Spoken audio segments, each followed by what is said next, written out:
వంటివి నేను మీ నవీన్. ఈ మధ్య కాలంలో మనం చూస్తే చాలా వరకు కూడా యంగ్ ఏజ్‌లోనే హార్ట్ అటాక్స్ చూస్తా ఉంటాము. అది కూడా అంటే బాడీ ఫ్యాట్ ఎక్కువ ఉన్న వారిలో, లావు ఎక్కువ ఉన్న వారిలో మాత్రమే ఈ హార్ట్ అటాక్స్ వస్తా ఉన్నాయని చెప్పి ఒక అపోహ అయితే ఉంది. సో నిజంగా లావుగా ఉన్న వారిలోనే హార్ట్ అటాక్స్ వస్తాయా? సన్నగా ఉన్న వారిలో హార్ట్ అటాక్స్ రావా?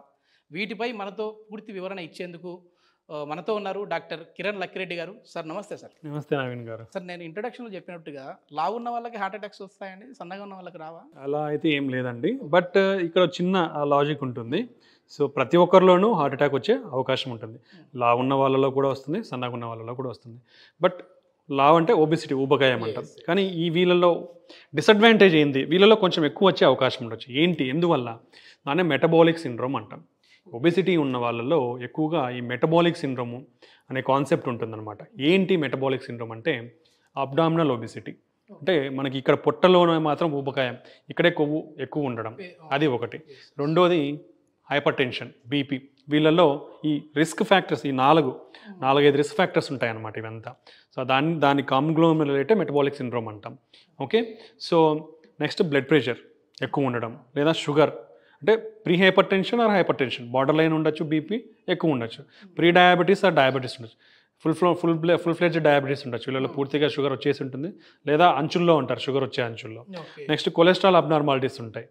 ఎల్డిఎల్ అనేది ఎక్కువ ఉండడము, హెచ్డిఎల్ అనేది తక్కువ ఉండడం. సో ఈ కాన్లెట్ ఈ రెండిట్లో, ఈ ఐదింట్లో 3 ఉంటే వాళ్ళ at risk of more heart attacks. So అందువల్ల ఈ ఊబకాయం ఉన్న వాళ్ళల్లో హార్ట్ అటాక్ ఎక్కువ వచ్చే అవకాశం, ఎందుకంటే వాళ్ళకు బీపీ వస్తే అవకాశం ఉంటుంది, షుగర్ వచ్చే అవకాశం ఉంటుంది, కొలెస్ట్రాల్ అబ్నార్మాలిటీస్ ఉంటాయి. కాబట్టి వీళ్ళల్లో హార్ట్ అటాక్స్ అందుకు ఎక్కువ వచ్చే అవకాశం ఉంటుంది. ఫ్యూచర్లో కూడా మనం చూసుకుంటే ఒబెసిటీ అనేది ఇంక్రీజ్ అవుతూ ఉంది. ఎందుకు? ఫిజికల్ యాక్టివిటీ తగ్గిపోతూ ఉంది, ఎవరు ఎక్సర్సైజ్ సరిగ్గా చేయట్లేదు, రెగ్యులర్ హ్యాబిట్స్ అనేది పోయినాయి, ఎక్సర్సైజ్ హ్యాబిట్స్ అనేది. రెండోది junk foods and fast foods అనేది విపరీతంగా పెరిగిపోయింది. ఓకే. మూడోది మనం చూస్తే అర్బన్ పాపులేషన్లో మోర్ సిట్టింగ్ జాబ్స్ అయిపోయినాయి, కష్టపడి వంగి పని చేసేది సిట్టింగ్ జాబ్స్. దీనికి తోడు అర్బనైజేషన్లో ఏమవుతుంది, air pollution is a big factor, stress is a big factor. So ఇలా అన్నిటినీ కూడా ఈ ఒబెసిటీ, మెటబాలిక్ సిండ్రోమ్ అనే ప్లస్ అడిషనల్ రిస్క్ ఫ్యాక్టర్స్ వల్ల వీళ్ళందరిలో కూడా హార్ట్ అటాక్ ఎక్కువ వచ్చే అవకాశం ఉంటుంది. ఇది కొన్ని సెన్సెస్లో ఏం చూపించాయంటే, ఫ్యూచర్లో వచ్చే హార్ట్ అటాక్స్ దేనివల్ల ఎక్కువ ఉంటాయి అంటే, ఏది రీజన్ ఎందుకు ఎక్కువ అవ్వచ్చు అంటే మెటబాలిక్ సిండ్రోమ్ అనే కాన్సెప్ట్ వల్ల ఫ్యూచర్లో హార్ట్ అటాక్స్ అనేది పెరుగుతాయి. కాబట్టి అందరూ కూడా రెగ్యులర్ ఎక్సర్సైజ్లో పార్టిసిపేట్ చేయండి, కంట్రోల్ యువర్ డైట్ అంటే modulate your diet, try to reduce your weight, BMI maintain చేయండి, షుగర్ బీపీలు రాకుండా జాగ్రత్త పడండి through screening programmes, annual screening programmes. Cholesterol కూడా తగ్గించుకోవాలంటే ఆయిల్ ఫుడ్స్ కానీ, జంక్ ఫుడ్స్ కానీ ఇవన్నీ కూడా తగ్గించుకొని హెల్తీ డైట్కి అలవాటు పరుచుకుంటే ఫ్యూచర్లో మెటబాలిక్ సిండ్రోమ్ని ప్రివెంట్ చేయొచ్చు, ఓవర్ వెయిట్ని ప్రివెంట్ చేయొచ్చు. దీని ద్వారా వచ్చే రిస్క్ ఫ్యాక్టర్స్, బీపీని, షుగర్ని కంట్రోల్ చేసుకోవచ్చు, ప్లస్ హార్ట్ అటాక్స్ని కూడా మనం ప్రివెంట్ చేయొచ్చు అనమాట. ఇది తీసుకోవాల్సిన జాగ్రత్త. ఆయిల్ ఫుడ్లో కూడా డిఫరెన్స్ వాడుతూ ఉండాలి. అంటే ఈ 3 months ఒక ఆయిల్ వాడాము అని అంటే మళ్ళీ ఇంకొక ఆయిల్ వాడాలి అని విన్నాము. అది ఎంతవరకు వాస్తవం? అలా ఏం ఉండదండి. యూజువల్గా మనకు అందరం వాడేది కూడా ప్లాంట్ రిచ్ ఆయిల్సే వాడతాము. But how much quantity you are taking is important. మనం సెలెక్ట్ చేసుకునే ఆయిల్లో కూడా మోర్ పూఫా అండ్ మూఫా అంటాం, poly unsaturated and mono unsaturated fatty acids అనేది ఎక్కువ ఉండాలన్నమాట. ట్రాన్స్ ఫ్యాట్స్ 0 ఉండాలి, కొలెస్ట్రాల్ అనేది వెరీ లెస్, ఆల్మోస్ట్ నియర్ 0 ఉండాలి. సో పూఫా, మూఫా అనేది ఎక్కువ ఉండాలి, saturated, trans fats and cholesterol అనేది తక్కువ ఉండాలి. ఇలాంటి ఆయిల్ని మనం సెలెక్ట్ చేసుకొని వాడితే, అండ్ క్వాంటిటీస్, ఎంత క్వాంటిటీ వాడుతున్నాం. డీప్ ఫ్రైడ్ ఫ్రూట్స్ రోజు తింటా ఉన్నారంటే you are taking more consumption of unhealthy oils and processed foods అనేది మనం తీసుకుంటాం. కాబట్టి అవన్నీ రెడ్యూస్ చేసుకోవాలి మనం. సో అలా చేసుకుంటే మనం ప్రివెంట్ చేయొచ్చు. అయితే ఇది కేవలం ఒక అపోహ మాత్రమే. సన్నగా ఉన్న వాళ్ళలో కూడా చాలా మందిలో వస్తుంది, రాదని ఏం లేదు. చిన్న ఏజ్ లో వాళ్ళలో చూస్తూ ఉన్నాం. అవును, అందరిలోనూ వచ్చే అవకాశం ఉంటుంది, పర్టికులర్లీ ఫ్యామిలీ హిస్టరీ. మేల్స్లో లెస్ దాన్ 55 years, ఫీమేల్స్లో లెస్ దాన్ 45 years ఇలా ఉన్న వాళ్ళలో కూడా చాలా జాగ్రత్తగా ఉండాలి. మన గుండె వీక్ అవుతుంది అని మనకి ఎట్లా తెలుస్తుంది సార్? యూజువల్గా గుండె వీక్ అవుతుంది అని తెలిసేది మోస్ట్ కామన్ సిమ్టమ్ వచ్చేసి ఆయాసం. మనం 4 అడుగులు వేసినా, లేదంటే ఒక 100 మీటర్లు నడిచినా మనకి ఆయాసం వచ్చేస్తుంది. అంటే ఊబకాయం లేకుండా ఆయాసం వస్తే యూజువల్గా మన గుండె వీక్ ఉంటుంది, లేదా వీక్ అవ్వడం అంటే హార్ట్ మజిల్ వీక్ అవ్వడం అనమాట. గుండె వీక్ అవ్వడం అంటే హార్ట్ మజిల్ వీక్ అవ్వడం. ఓకే, మజిల్ అనేది మనకి ఫంక్షన్ సరిగా లేకపోవడం అనమాట. ఓకే, అదనమాట.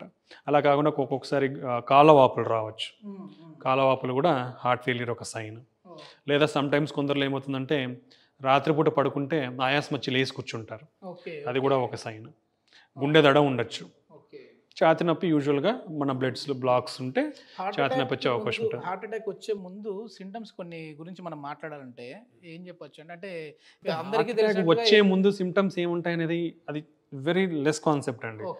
యూజువల్ హార్ట్ అటాక్ని ఐడెంటిఫై చేయడం most common chest pain. Heart attack, chest pain, gas pain అనేది కూడా కొంచెం మనం ఆల్రెడీ డిస్కస్ చేసుకున్నాం. ఎందుకంటే గ్యాస్ ట్రబుల్ అయితే మనకి ఇక్కడ పొత్తి కడుపు నుంచి పైభాగం వరకు మంటగా ఉంటుంది.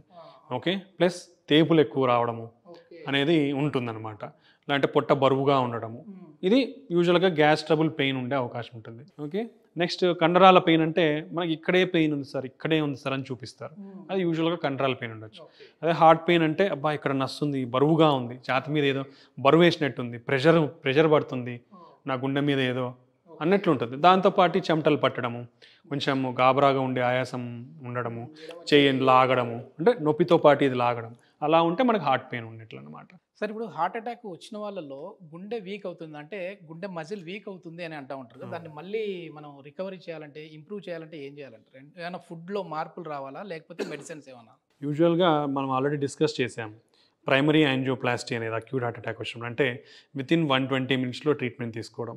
సో ఎప్పుడైనా అక్యూట్ హార్ట్ అటాక్ వస్తే ఎంత తొందరగా వీలైతే అంత తొందరగా యాంజియోగ్రామ్ చేసుకొని బ్లాక్ అయితే ఓపెన్ చేసేసేయాలి. ఒకవేళ అటువంటి సదుపాయం లేని చోట్ల మనకి ఇంజెక్షన్స్ కూడా ఉంటాయి. ఆ రక్తం కరగడానికి ఇంజెక్షన్స్ కూడా ఉంటాయి. అంటే ఇప్పుడు నేను క్యాత్ ల్యాబ్ ఉన్న ఫెసిలిటీ ప్రతి ఒక్కరికి అవైలబిలిటీలో ఉండదన్నమాట. సో అలాంటి వాళ్ళు డిలే కాకుండా ఆ ఇంజెక్షన్ ఇవ్వడం వల్ల మ్యాక్సిమం ఓపెన్ అయ్యే రక్తం గడ్డగట్టినది అయితే ఓపెన్ అయ్యే ఛాన్స్ ఉంటుంది. అటువంటి వాళ్ళు అటువంటి ట్రీట్మెంట్స్ తీసుకోవచ్చు. దాన్ని స్ట్రెప్టోకైనస్ కానీ టెనెక్టెప్లేస్ కానీ ఇట్లా థ్రాంబో ఇన్హిబిటర్స్ ఉంటాయి అన్నమాట, రక్తం గడ్డగట్టినది కరగనికి.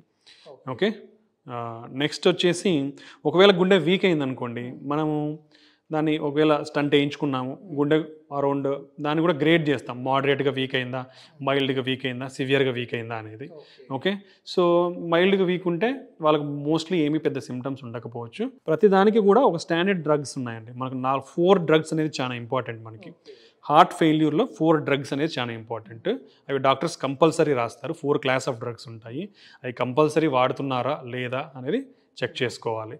సో యూజువల్గా మనకి 45 days అంటాం.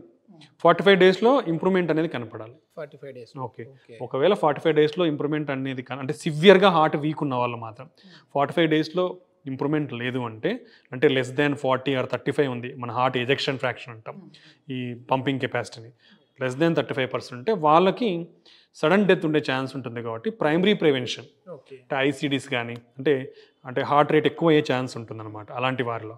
సో అలాంటి వాళ్ళు సడన్గా చనిపోకుండా ప్రివెంట్ చేయాలంటే మనం ఐసీడీ అనేది చిన్న మిషన్ లాంటిది, ఎట్లయితే పేస్ మేకర్ పెడతామో అలాంటిదే ఒక దాన్ని మనం ఐసీడీ అనే దాన్ని ఇంప్లాంట్ చేస్తే అది ఒకవేళ ఈ హై రేట్ వస్తే అది డిటెక్ట్ చేసి ఆటోమేటిక్గా అదే షాక్ ఇస్తుంది అనమాట. కానీ ఇది ఓన్లీ ఒక సబ్సెట్. నేను చెప్పాను కదా, more than 45 days or 60 days తర్వాత కూడా గుండె అనేది లెస్ దాన్ 40-35% ఉండి ఇంప్రూవ్మెంట్ లేదు ఫర్దర్గా అంటే వాళ్ళలో మాత్రమే చేస్తాం. మోర్ దెన్ 40% ఉన్న వాళ్ళకైతే it's not indicated right now. వాళ్ళకి స్టాండర్డ్ క్లాస్ ఆఫ్ డ్రగ్స్ ఉంటాయి. ఆ డ్రగ్స్ అనేది కంటిన్యూస్గా వాడుకోవాల్సి ఉంటుంది లైఫ్ లాంగ్. సో ప్లస్ దాంతోపాటు మన ఏవైతే షుగర్ కానీ బీపీ కానీ కొలెస్ట్రాల్ ఉన్నాయో అవన్నీ కంట్రోల్లో పెట్టుకోవాలి. హెల్తీ డైట్ తీసుకోవాలి. గుండె వీక్ ఉన్న వాళ్ళు యూజువల్గా ఏంటంటే నడిస్తే ఆయాసం రావడం ఇలా ఉండే అవకాశం ఉంటుంది. కాబట్టి కార్డియాక్ రీహాబిలిటేషన్కి ఎన్రోల్ చేసుకుంటే మంచిది. అంటే గ్రేడెడ్ ఎక్సర్సైజ్ అనేది అనమాట. సో ఒకేసారి నడిస్తే వాళ్ళకి ఆయాసం వస్తుంది కాబట్టి స్లోగా స్టార్ట్ చేయాలి. ఇనిషియల్గా ఒక 100 meters మాత్రమే ట్రై చేసి అప్పటికి సిమ్టమ్స్ అంటే వాళ్ళు అకామిడేట్ అవుతారు దానికి. 100 meters నడవడానికి రెగ్యులర్గా నడుస్తాడు. నెక్స్ట్ డిస్టెన్స్ పెంచుకోవడము, స్పీడ్ పెంచడము, ఇలా ఈ రీహాబిలిటేషన్లో ఇలాంటి ప్రొసీజర్స్ ఉంటాయి. సో కార్డియాక్ రీహాబిలిటేషన్ ఎన్రోల్ అయ్యి అది చేసుకుంటే వాళ్ళు వాళ్ళ ఫిజికల్ కెపాసిటీని కూడా ఇంప్రూవ్ చేసుకునే అవకాశం ఉంటుందన్నమాట. చాలా మంచి ఇన్ఫర్మేషన్ సార్. Thank you.